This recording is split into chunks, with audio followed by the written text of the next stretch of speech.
इस सीरीज में हम लोग कवर करेंगे मिसलेनियस के क्वेश्चंस को। ये मिसलेनियस हमने स्टार्ट किया हुआ है चैप्टर 7 इंटीग्रल्स का, और पहला ही क्वेश्चन है हमारा 1/x माइनस एक्स क्यूब को इंटीग्रेट करना है। तो आइए देखते हैं कि इसे इंटीग्रेट कैसे करेंगे। ठीक है, तो यहाँ से किया जाए कि 1 इसे हम लोग लिख सकते हैं x कॉमन लेने के बाद ये हो जाएगा 1 माइनस एक्स स्क्वायर। ठीक है, पहला स्टेप हमने क्या किया कि x को कॉमन ले लिया तो बन गया x into 1 minus x square.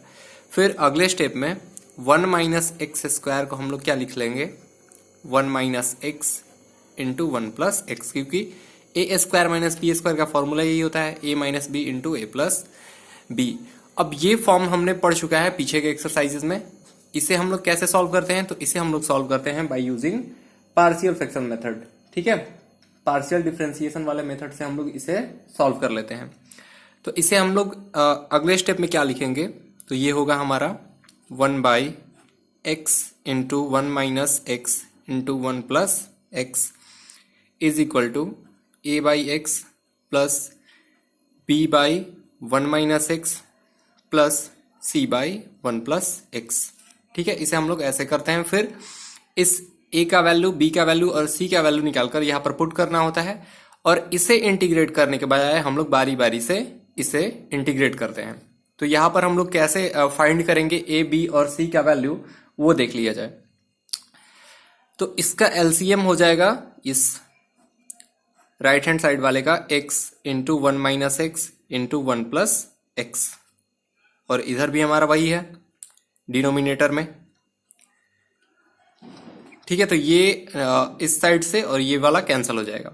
यहां पर हमें क्या मिलेगा a into 1 minus x into 1 plus x. यहां पर हमें मिलेगा b into x into 1 plus x, और फाइनली यहां पर हमारा क्या हो जाएगा, यहां पर होगा c into x into 1 minus x. ठीक है, यहां से हमारा ये कैंसिल, और अब इसे हम आगे सॉल्व करते हैं। 1 इज इक्वल टू हो जाएगा a into 1 minus x square plus b into x plus x square plus c into x minus x square.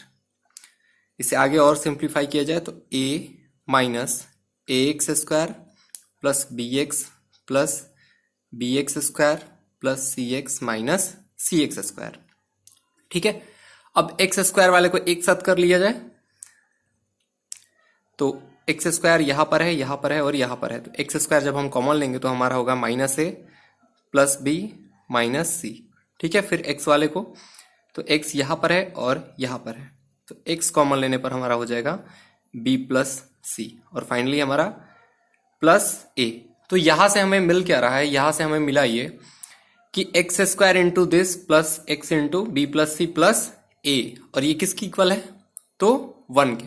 तो ऐसे क्वेश्चंस में हम लोग ए, बी और सी का वैल्यू यहां से निकालते कैसे हैं, तो इस साइड के जो भी कोएफिशिएंट्स है, जैसे एक्स स्क्वायर का कोएफिशिएंट ये है, इधर के एक्स स्क्वायर वाले के कोएफिशिएंट के साथ हम लोग कंपेयर कर देते हैं। तो by comparing we can find the value of a, b and c here. जैसे कि इस साइड अगर हम लोग देखें तो एक्स स्क्वायर का कोएफिशिएंट क्या है, तो एक्स स्क्वायर का कोएफिशिएंट है 0। यहां पर एक्स स्क्वायर नहीं है, तो मतलब एक्स स्क्वायर में किससे मल्टीप्लाई हुआ है, तो 0 से। तो हम लोग क्या लिख सकते हैं, minus a plus b minus c is equal to 0। उसी तरीके से एक्स भी नहीं है, तो एक्स में भी हम लोग क्या मान सकते हैं कि एक्स का कोएफिशिएंट है 0, तो बी प्लस सी भी किसके इक्वल हो जाएगा, तो 0 के इक्वल।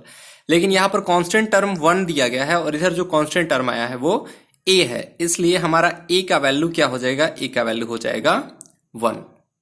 ठीक है, तो a का वैल्यू हमारा आ गया, पता चला कि 1 है। इस 1 को यहां पर जैसे ही हम रखेंगे तो हमारा हो जाएगा क्या, b माइनस सी, ये इधर चला आ जाएगा, तो ये हो जाएगा a, इसलिए b माइनस सी का वैल्यू क्या आया, और a का वैल्यू हमें क्या मिला है 1, तो ये हो गया 1। और ऑलरेडी हमारे पास क्या है, b plus c is equal to 0, मतलब यहां से हम लोग क्या देख सकते हैं कि b इज इक्वल टू हो जाएगा माइनस सी। इस b इक्वल टू माइनस सी को जैसे ही हम लोग यहाँ पे रखेंगे तो ये हो जाएगा minus c is equal to 1 minus 2c is equal to 1। So हमारा c का वैल्यू क्या आ जाएगा, c का वैल्यू आ जाएगा -1/2, और b क्या है, तो b इक्वल है माइनस सी के, इसलिए b इक्वल टू हो जाएगा 1/2। तो फाइनली ए का वैल्यू आ गया हमारा 1, बी का वैल्यू आ गया 1/2 और सी का वैल्यू आ गया -1/2।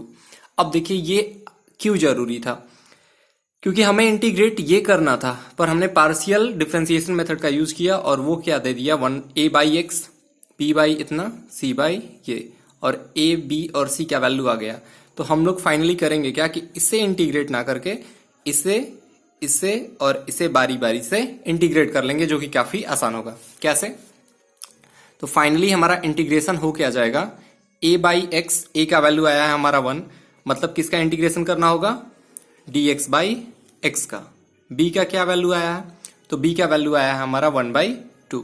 तो यहां पर हम लोग रखेंगे 1/2 dx बाई, और b/ क्या है 1 - x, ठीक है, प्लस और क्या है c/1 + x। तो c का जो भी वैल्यू आया है हमारा -1/2 है, तो वो हम लोग रख लेंगे, यहाँ पे जगह नहीं है, यहाँ पे -1/2 और dx/1 + x।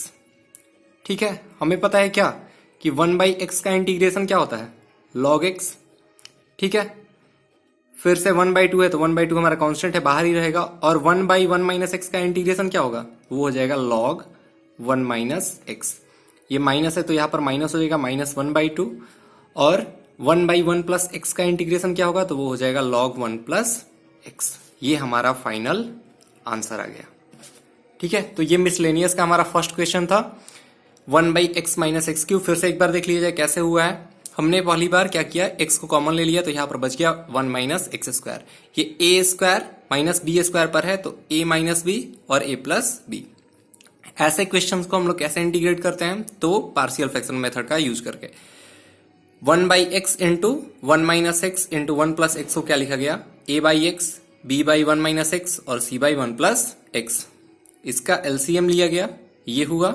आगे इसको सिंप्लीफाई किया गया है। फाइनली हमने क्या देखा, बाय कंपेयरिंग a का वैल्यू 1 और b का वैल्यू 1/2 और c का वैल्यू -1/2 आया है।